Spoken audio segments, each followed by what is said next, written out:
Hello. Hey. The stage is yours. The audience is yours. You're ready to charm. The remote is here if you need. Paldies. Yes, Lūdzu. Labdien. Labdien. Labdien. Labdien. Sounds good. Hello. Labdien. Thank you, Hi. Harold. Hi. Hello. How are you all? You good? Okay. I wonder if you might play a little game with me to get things going. Did you all get cold on the way here this morning? No, you're used to this weather, aren't you? For me, this was such a thrill. When I was a kid, and the snow used to come down, we don't get snow much in London anymore, this snow like this would mean that the school would close and we would go tobogganing. So as I walked here this morning, I was just like, this is one of those days. So, there's two ways we can do this. This is just a sort of opener just to kind of get us started. We can either do the dancey version or the more kind of hippy-dippy, breathy version. Which one would you like to do? Hippy-dippy. Did anyone say dancing? Okay, fine. Okay, hippy-dippy. So can everyone stand up, please? Thanks. Okay. Shake a bit. I'm making this up, by the way. I've never done this before. Okay, so we shake, and then stretch, straight out. No, straight out like this. It doesn't matter if you bump into somebody. There's no insurance, we're okay. And then up to the top. Okay, and back down. And you can sit now if you like. And actually, no, I'm going to continue this. So I want you to think about an experience that you've had sometime in the last month. Now, it could be a really good one that you came out with a really good story, or it could be a really bad one. Anybody here had a really bad experience in the last month, or 2 months, or year? Can everybody think of a time they've had an experience and it's gone completely wrong? Come on, who's been on a date? Put your hand up if you've ever been on a date. Who's been on a date who here has never been on a bad date? Okay, so it's always good to find out who lies. What I want you to do now is just turn to the person next to you and tell them about an experience that went wrong, and then let them speak as well. But make it really quick, 30 seconds or so. Are you with me, what we're going to do? So you tell the person next to you about a bad experience you had. Will you do that for me? You can say no. Okay, go. You have to tell that guy.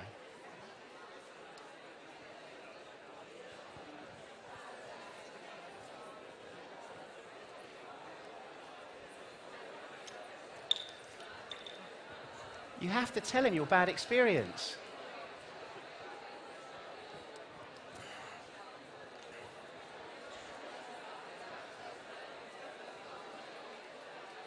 Okay, and I'm going to do that really annoying thing and stop you there. Sorry, but I've only got 45 minutes and I've got loads to talk about, and I think it will be interesting for you. So if you stop there and then at the break, continue your terrible experience. Who enjoyed talking about that experience? Okay, a few of you, some of you not so much. Okay, introduction. My name is James. As I think I've probably been introduced, I'm a journalist, I'm a futurist, and I'm going to talk about the experience economy. It's one of my favourite topics. I gave up a fairly well-paid, safe, stable job to self-publish a book about this. My wife was pretty annoyed. She's still kind of annoyed. It was either have an extension on the house or me write this book, and the jury is still out as to whether that was a good idea. But I'm really passionate about this, and one of the problems with that is I speak very quickly.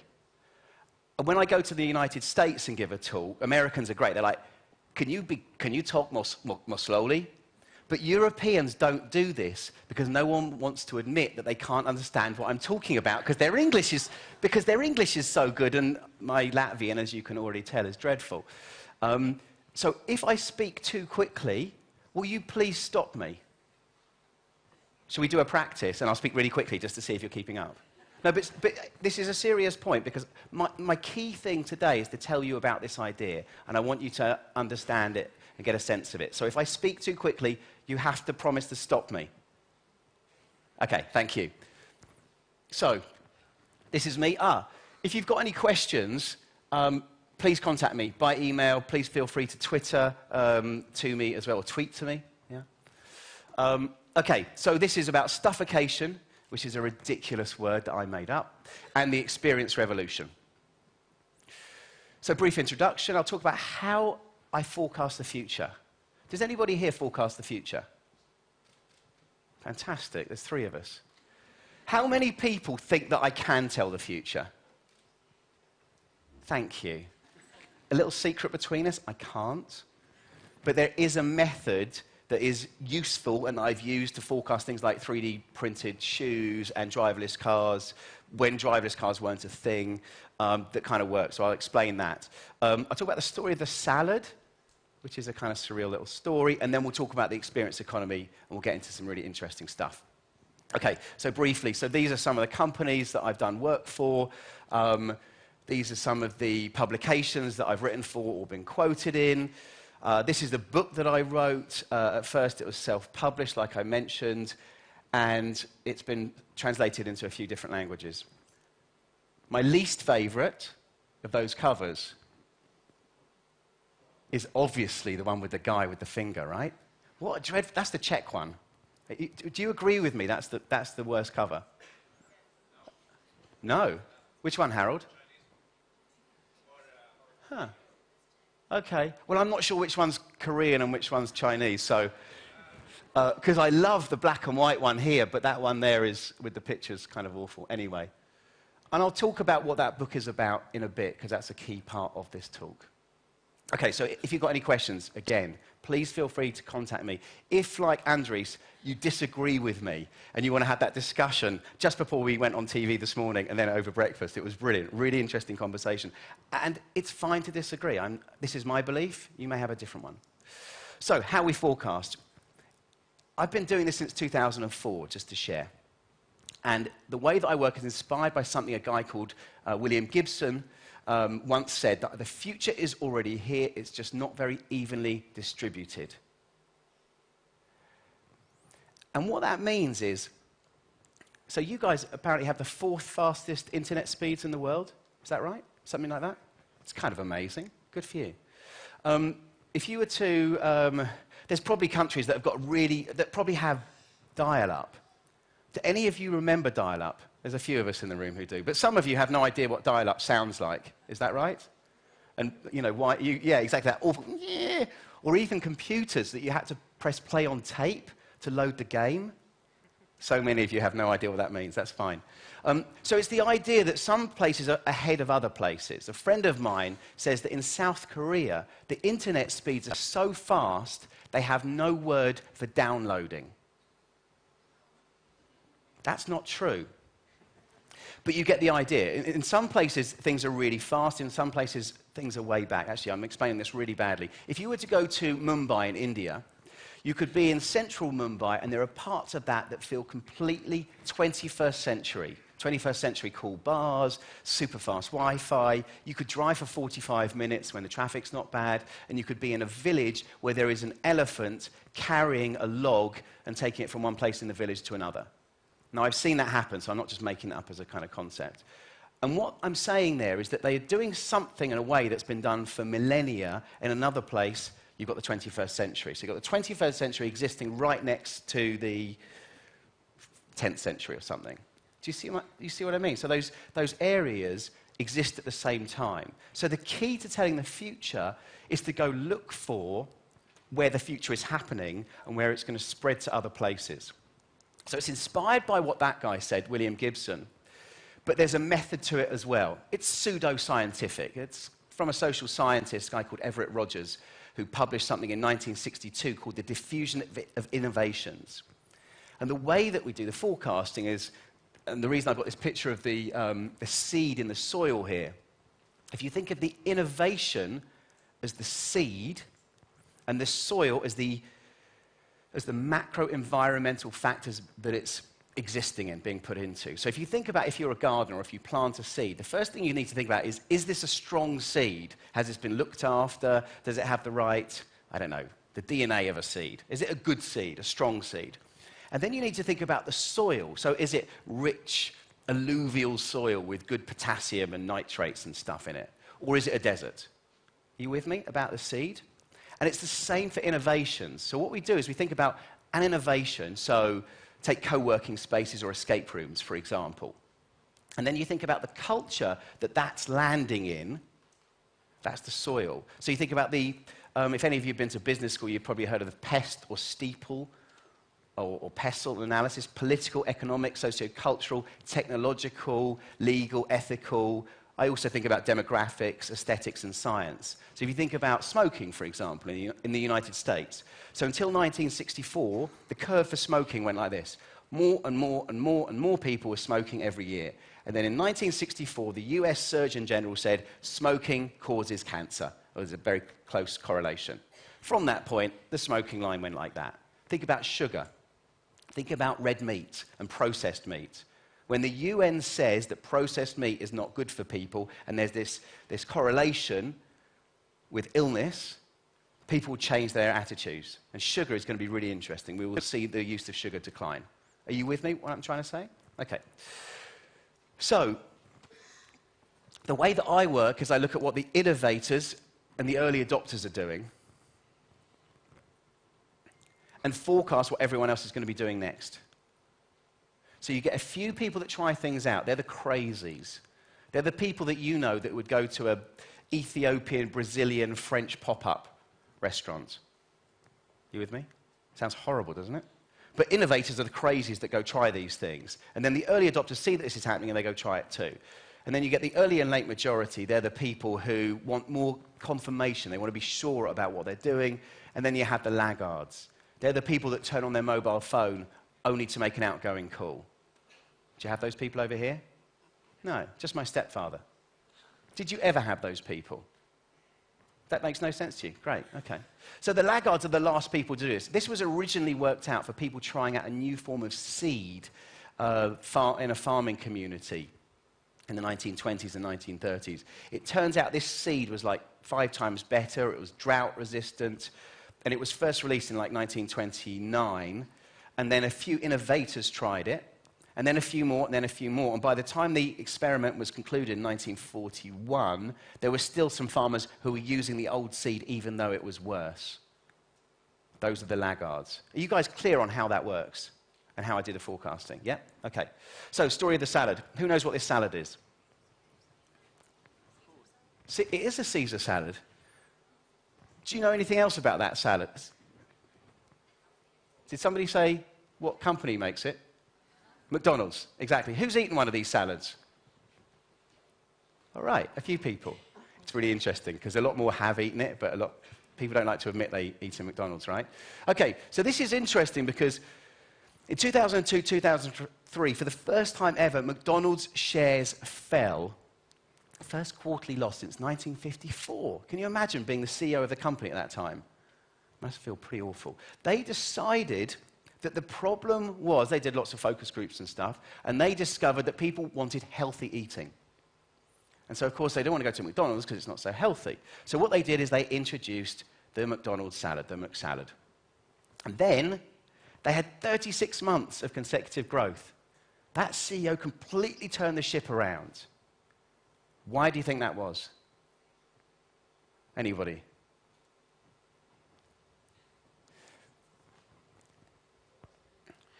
They weren't buying the salads, they were buying the burgers and the fries. The money was coming from the burgers, but what happened was that the salad gave people permission to go into McDonald's. Oh, we can go to McDonald's, they're doing those salads now, it's healthy. And then you go into McDonald's, you want a burger.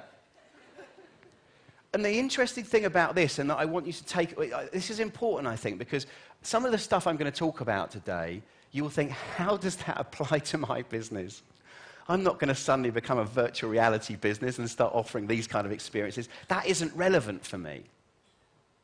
But it is relevant for you because in some ways you need to appear and you need to be the kind of company that's thinking about the future as well.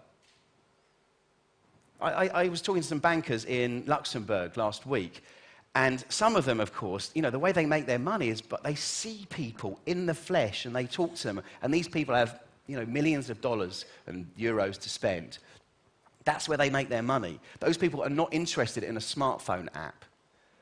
But even those customers, with all their wealth, still want to bank with a bank that has a really good smartphone app, even if they don't want to use it themselves. Do you see what I mean? This is also, if you look at Seth Godin's work, the guy who wrote Purple Cow and other stuff, he will talk about the importance of those early adopters in influencing everybody else. The way to connect with the early adopters is with the salad. That will sell your burgers and fries. And it will make the world a better place, but we'll come to that. Okay, so the experience economy. These are taken from a book called The Experience Economy by Joe Pine and Jim Gilmore. It's a great introduction to the topic. And I think it explains what's happening here. So their take on it, and they published this book in 1999. They weren't the first people to talk about it, but they were the people that really popularized the term. Is that our economy is changing. So first of all, you had the agricultural times, and then what you would do is you would sell, I don't know, potatoes and meat and stuff. And then you had our industrial times, and then you would buy a ready-made pizza. This is the make goods in this section. And then you have deliver services, and deliver services is going to a restaurant. And now what you have is staging experiences, and that is maybe going to a pop-up or going to a restaurant that is themed in some way. But instead of just being given great service, you're giving something that really touches you on a physical, spiritual, emotional, really important kind of way. Does that make basic sense? I want to include the food, so I want to show you how that happens. And what's important here is it's not that we don't want potatoes and meat anymore. It's not that we don't want packaged goods anymore. It's that the people who make the most money and are the most successful are the people as far up and across to the right as possible. That's where the most value is being created. And if you create more value, you can capture more value. So the people who are successful in the agricultural times were the people that owned all the land. And then it became the people who owned all the factories. Are you with me? Think about Airbnb today. Airbnb is very much an experience company. That's why they've become the biggest hospitality company in the world in the space of about 10 years. Okay, I've got another graph here. I hope this is kind of clear. I like this because this takes it to the next level about this idea of transformations. We're going to kind of leave that today, but I wanted to include it here about this idea of customization and commoditization. Because whatever business you're in, you don't want to be commoditized. Because if you're commoditized, you have no opportunity to charge a premium. You have no real opportunity to make money. Now, Joe and Jim think that customization is the way to kind of step up. I'm not convinced of that. But the key thing here as well is also about the idea of the needs of customers. I think we're at a time where people have enough stuff. That's why I wrote a book with a ridiculous title like Stuffocation. So what people are interested in, what makes them feel different, what they're aspiring to, is not having more things. It's having interesting experiences instead. As a friend of mine said, in the 80s or in the 90s, what you wanted to do was get a big car to show off with. And now what you want to have is a story. And the reason for this is the success of our system. I mean, lucky us that we have enough stuff to not worry about it. Think what life was like for your grandparents and your grandparents' parents, and maybe, go back to what life was like in 1910, before the First World War. The biggest problem for most people, as it had been since the dawn of time, since, Homo sapiens existed, 250, 300,000 odd years ago, was getting enough food to put food on the table to feed your family. That was the big challenge for everybody. I mean, there were a couple of times it wasn't quite like that, but that was pretty much the way things were. And now, thanks to the Industrial Revolution, the Green Revolution, and the consumer revolutions of the 20th century in particular, and the magic of materialistic consumerism, we have enough. How many of you had a shower this morning? Who didn't have a shower this morning? Maybe that's the place to start. All right, you had a bath, Harold? All right. Sorry, that's a terrible assumption. Maybe you didn't wash. Good for you. Just think what showers were like in 1910. Just think, when you turned your shower, could you choose the temperature? I mean, how lucky are we that we all have that? And we're, regular people. We can do that. It didn't used to be that way. So the magic of materialism, consumerism, and capitalism is us having the problem that we've got too much stuff. Lucky us. All those people before would have, I think they'd have felt really lucky to have been in the situation that we're in. Life expectancy at birth in 1900 in the UK was about 40, and I think it was similar around Europe. Now it's about 80. 79 for men, 82 for women, which is not fair. Let's leave that for now. Okay, so if I was to ask you a question, in the last 30 years, the proportion of the world living in extreme poverty has, what do you reckon, increased, stayed the same, or decreased? You'd go with decreased. Okay, well, as you can see, most people don't think that's the case, but as it turns out, that is the case. And if things carry on, the UN and the World Bank think we might kill absolute poverty by about 2030. It's kind of amazing. I mean, they keep changing the definition. This isn't perfect. But more people are living in a better situation today thanks to the magic of capitalism, which means I can end up writing this book with a ridiculous title. Stuffocation is a silly word, correct? Or maybe it's not to you. Yeah, I mean, I'm used to it, obviously. And there's a whole bunch of reasons. So as I've talked about those reasons already, but one of the reasons as well is that rising GDP doesn't lead to more happiness. This was first identified back in 1974 by an American guy. But even in China, they've increased their GDP per capita by something like 4 or 5 times since 1990. But the happiness levels have not increased nearly the same. They've kind of gone all over the place, actually. So now we know that, we want to do something about it, don't we? If you buy more pairs of shoes, it's not going to make you any happier. Sorry for those of you that like shoes. Okay, so this is another reason why, is we're worried about the planet. If you look at these RCP, I can never remember what they're called, but if we want to keep the temperature rise by 2100 beneath 2 degrees centigrade, we need to be aiming for something like this RCP 2.6.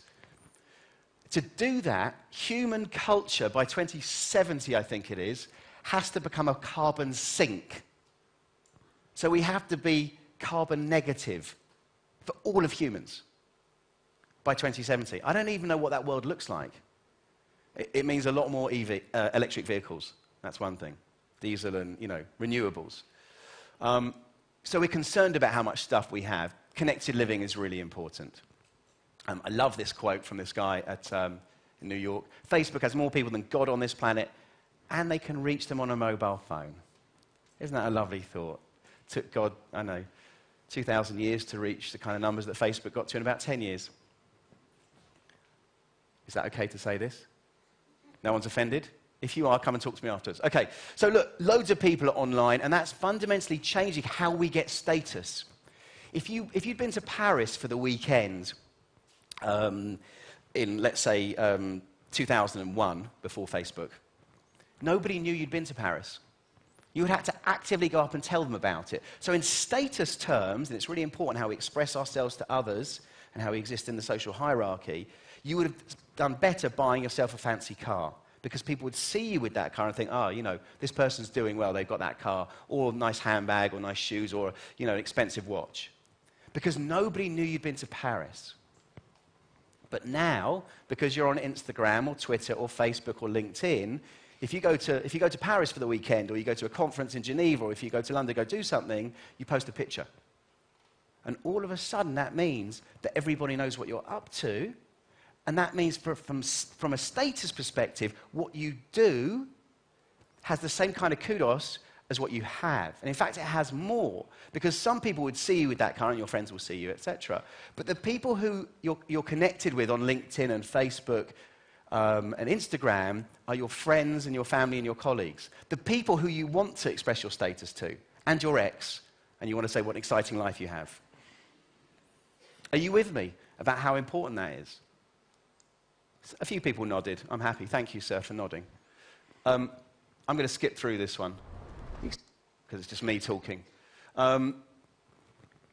Okay, so I posited this idea. This idea was actually happening. So what Joe Pine and Jim Gilmore did was talk about how this is how the economy is changing. The big idea in Stuffocation is something I call experientialism. So I believe we're moving from materialism as our defining value system to something I call experientialism. Instead of looking for happiness and identity and status in material goods, we're finding happiness, identity, and status in experiences instead. It's not about what we have, it's about what we do. And if you think about Facebook, it's not just the innovators and the early adopters. There's like 1 in 7 people on the planet is on Facebook. So 1 in 7 people on the planet is expressing their status and their identity to other people through what they do, not through what they have. Are you with me? So I think there's a fundamental value shift in what we're in the world. And so I self-published this book. It got picked up by Penguin, etc. And since then, other people are starting to agree. So the Washington Post, you've probably all read that by now, have you? Bloomberg Business, that's interesting. The shares in companies, in experience companies, are going up quicker than those in material goods. KKR is an investment bank. It's like the Man United or Real Madrid of investment banks, according to investment bank friends of mine. I have one. We believe that a major decoupling within retail sales is now occurring, with consumers choosing to spend on experiences rather than things. And what I'm really saying here is, I'm right. I was right. Because, okay, and this is from European Union or European Commission data. This is KKR put this together. But just goes to show, UK, Italy, Germany are saying this. This is from a Barclaycard report. Barclaycard processed about 50% of credit card transactions in the UK. Spending on stuff is down. Spending on experiences is up. I love this campaign. This is the Tourism Bureau for Berlin. They've been doing pop-ups in different German cities recently. Here are some of the pop-ups. Okay, let's get through to the experience economy trends. How am I doing for time? Okay, great. Who went to the Lampa Festival? Anyone? Anybody here go? Great, a few people. Festivals are rising. The festivals are getting bigger and more of them are happening. Taking the UK from about 500 festivals to over 1,000 in 8 years. More people are looking for more things to post on their Instagram feeds.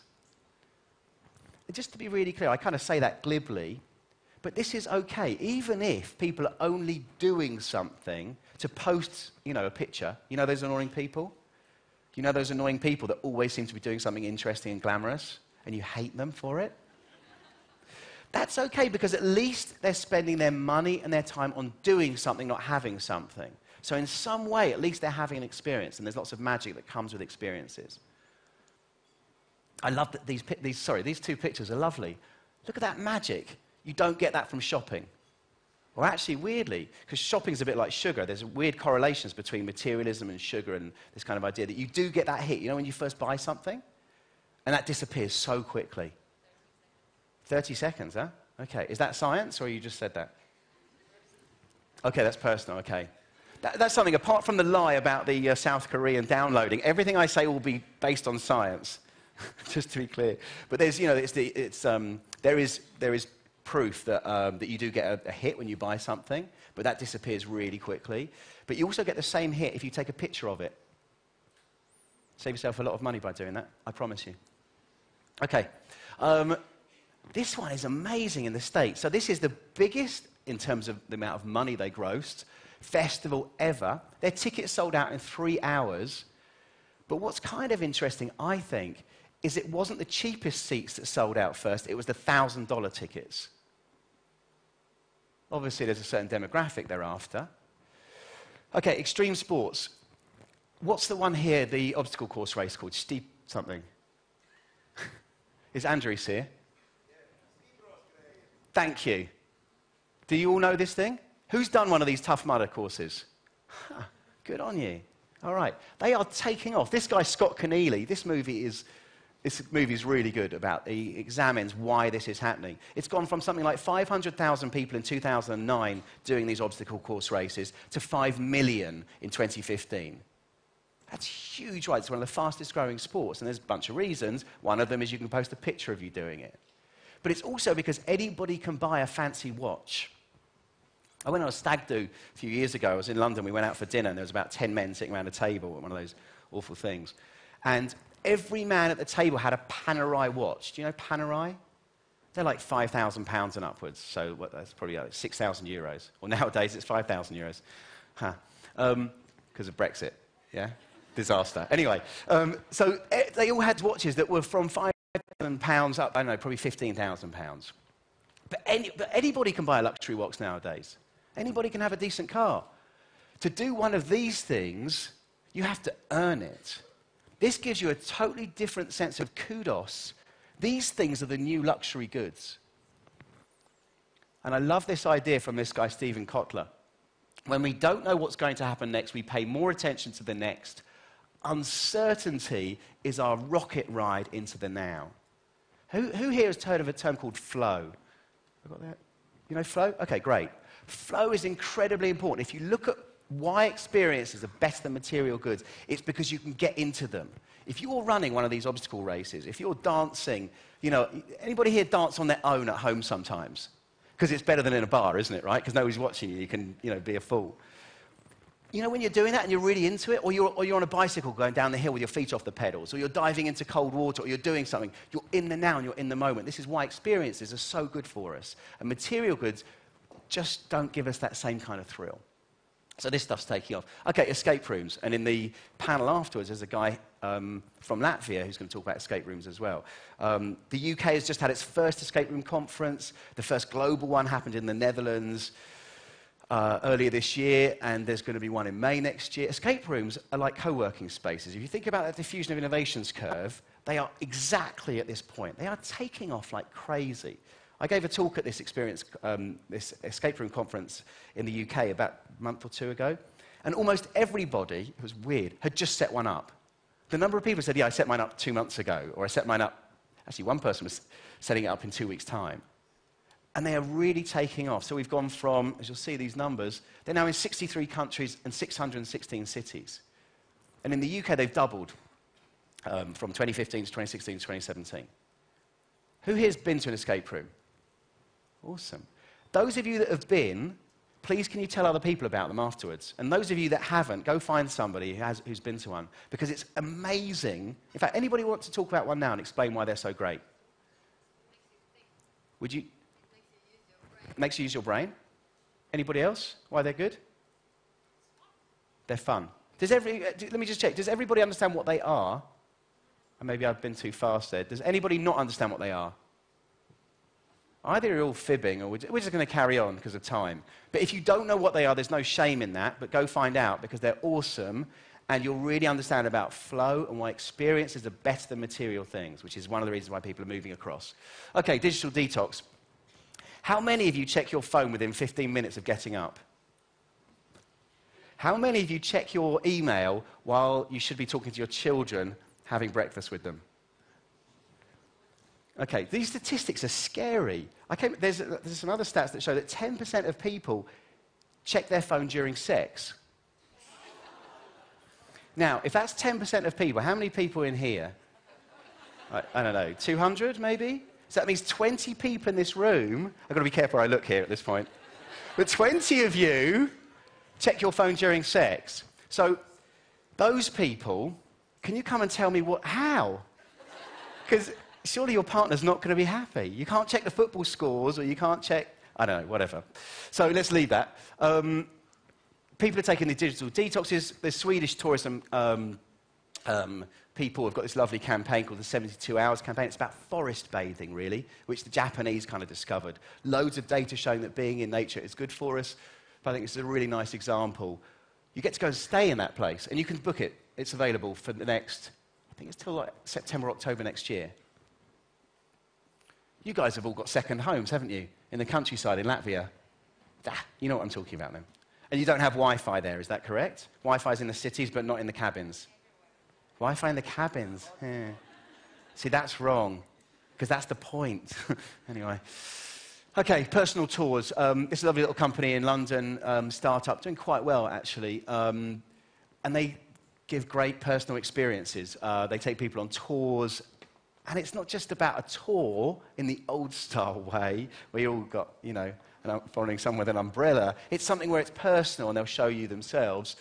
Airbnb, of course, have jumped into this. And I just got an email this morning from someone I know at Airbnb talking about I mean, you know, crazy kind of, it's increased 20 times, but it's from a small base. But also what people tend to do. So food and drink is the big thing. Nightclubbing less so. And the magic of it is you get unique access to something amazing. I mean, who here has ever been truffle hunting? Yeah. Oh, okay. All right. Good on you. That's the first time anyone's ever put their hand up for that, so that's great. But wouldn't that be fun to go hang out with this guy who knows something about truffles and his dogs as they go sniffing around? Think about that in terms of doing that as opposed to just going somewhere on holiday and sitting by the pool all day. Which one would you rather do? Did you say the pool?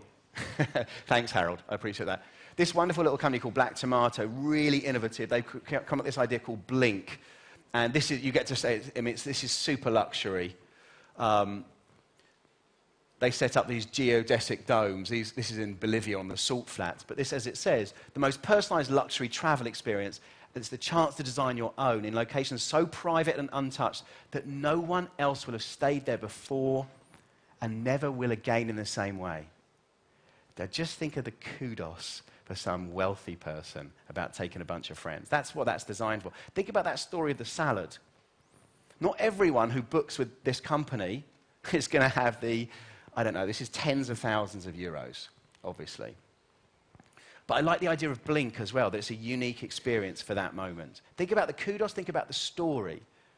But then think about the other people who will come to Black Tomato for that reason. And then think what that does for the company in terms of thinking when they design their, let's say, ordinary experiences, of trying to bring in that kind of magic to what they do. And in my view, they are nailing exactly what it is about appealing to today's experientialist consumer. We have enough stuff. Rich people, well, most of us, you know, if we want to get a car, we can get a car. They want to do something else, and experiences, and incredible experiences, where it's at. Okay, virtual reality journeys. I love this example. One of the reasons I love it is that it made a difference to sales. I think 1 in 5 people that got to put this thing on, it was in Singapore at some kind of foodie market. And people came along, they put this thing on. I'm going to show you the video. The thing you're going to see is, if you imagine you'd put on those VR goggles, and you were then listening to it, okay? And while you're doing it, if you can picture that you've got a glass of this whiskey, and at the right time, you get to sip it when you're advised to. I think 1 in 5 people that did that bought whiskey. Makes a difference to sales, okay? Welcome to the Singleton Sensorium. Join us on a journey to discover the flavours of the Singleton, one of the world's most highly awarded single malt Scotch whiskies. Let us take you to the Scottish Highlands, the home of the Singleton of Glenord. Take a look around. The barley is gold, and the water is crystal. Welcome to our distillery, where we craft the Singleton of Glenord. For almost 200 years we've been taking it slow. Our slow fermentation draws the rich flavours from our barley. Our slow batch distillation gives us our signature smoothness. For us, when it comes to crafting extraordinary whiskey, speed is not of the essence. We guess everyone is just in too much of a hurry. Here in our warehouse, our whiskey peacefully slumbers, extracting layers and layers of flavour from the casks. We mainly use sherry oak casks for a rich and sweet flavour. Let's enter the cask. Raise your glass to your nose and breathe in gently. What can you smell? Perhaps notes of cherries and apples. Rich, red and ripe flavours. Take your time. Now. What do you think of that? It's amazing. And that carried on. And I mean, that guy's voice was kind of quite dreamy, wasn't it? So imagine you're at some kind of really busy, foodie thing, and all of a sudden, you put that on, and all of a sudden, you can breathe for a moment. And then they get you to enjoy that feeling, get you into that idea of slowness as opposed to the speed of the world today. And then you get to drink the whiskey and you associate that as well. And they make you think, I mean, whiskey is horrible, right? But they make you think of these things like cherries and apples. All of a sudden, it tastes okay. I'm kind of joking. Okay. This thing is incredible. Do you know the term IRL? I don't know if that's a thing. People are saying this nowadays. IRL is in real life. So as opposed to having a Skype call or having a phone call with somebody, you meet them IRL. Right? So I wanted to do IRL 2.0 because it's the digital version, the next level. And this is what we're seeing, is immersive, responsive, and live versions. I'm going to talk about another one before we go into this, actually. In the States at Comic-Con. Anyone ever been to a Comic-Con or heard about these things? They're these conferences of people that are into comics. If you ever get a chance to go, pay the money and go, because it's full of really extreme people dressed up in crazy comic suits. They're amazing fun, and you get to see what a tribe is like. People that are really into something. They did something for a TV show called Westworld. And what was really clever about their game, if you like, was that you would go into this room. This is from the TV show. And the room would look a certain way, like it was straight from the TV show, like from the set. And then you put on the virtual reality mask, and the thing that you would see first was the room you were in. And then you would go on your adventure. And why I think that's really clever is it makes the real world and the virtual world come together in kind of seamless experience. You with me? Okay. And these guys just create this amazing thing where you wander about and it responds to you and where you are at the time.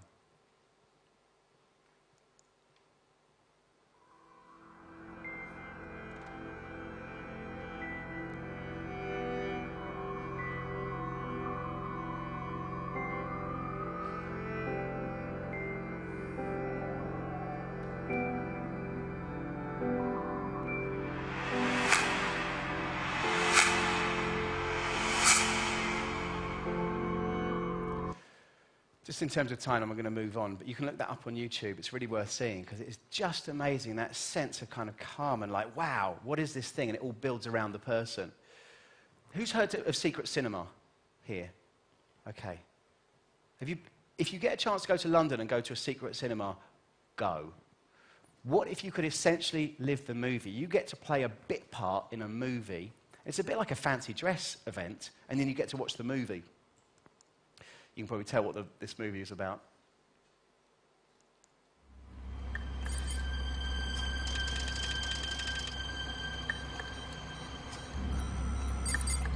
So you turn up in kit you've been told to put on, so you're like a bit part player in a Star Wars movie.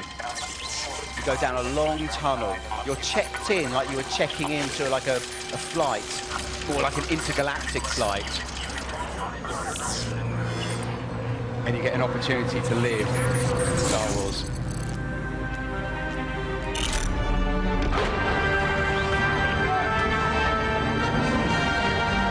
Welcome, comrades! You have answered the rebels' call. I'm General Chris Nadine of the Rebel Alliance. The rebels are uniting on a neutral planet, and your journey starts here. Airlock secured. Engage vessel flight safety protocol.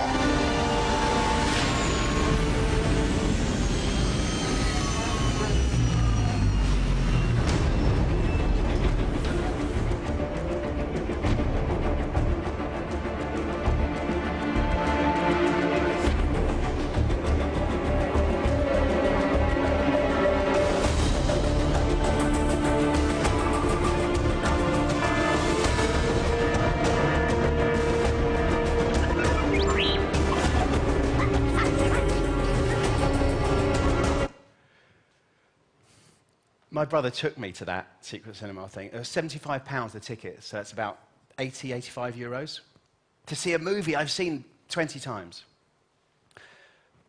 But by the time it got started, I had been thrown into prison with Han Solo and Chewie. I'd gone to Obi-Wan Kenobi's house. For those of you that don't really find Star Wars as exciting as me, I understand this may not be that wonderful. I went with my wife to see Casablanca.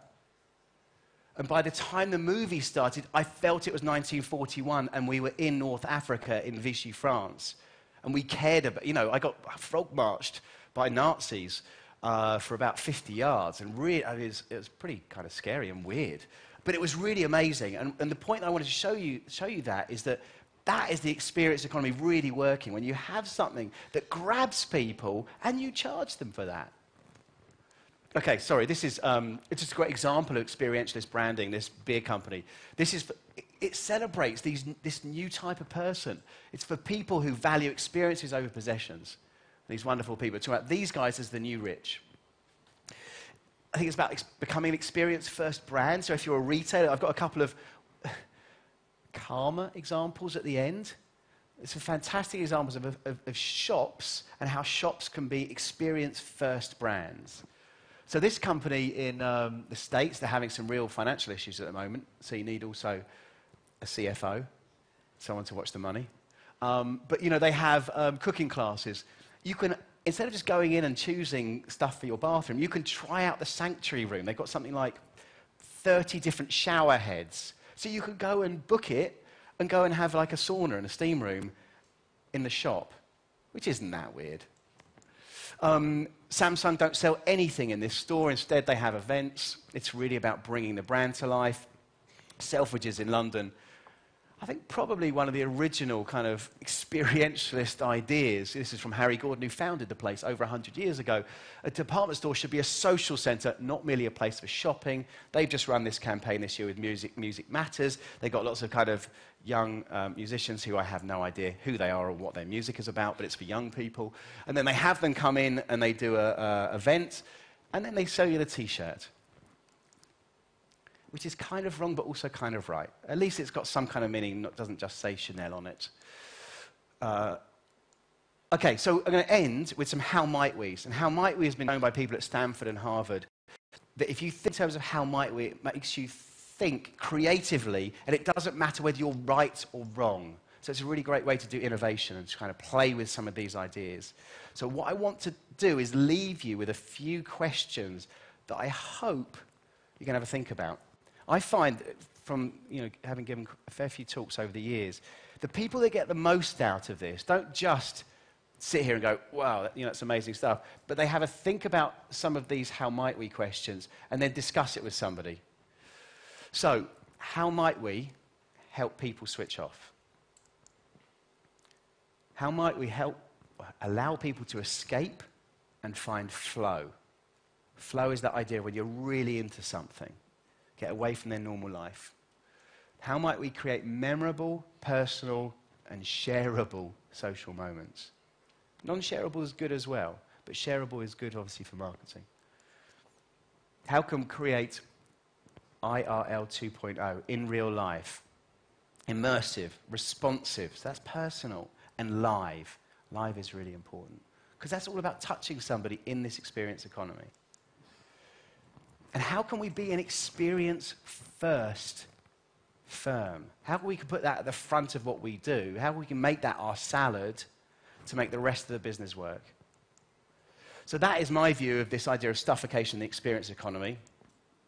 These are my contexts. Again, if you've got any questions or you'd like to disagree with me, I hope you found that interesting. I'll be around all day, and I hope that you will share your stories of the bad stuff that happened. I hope you're going to find out about escape rooms, and that you're going to talk about these how might we's with people today. Thanks. Thank you, James, for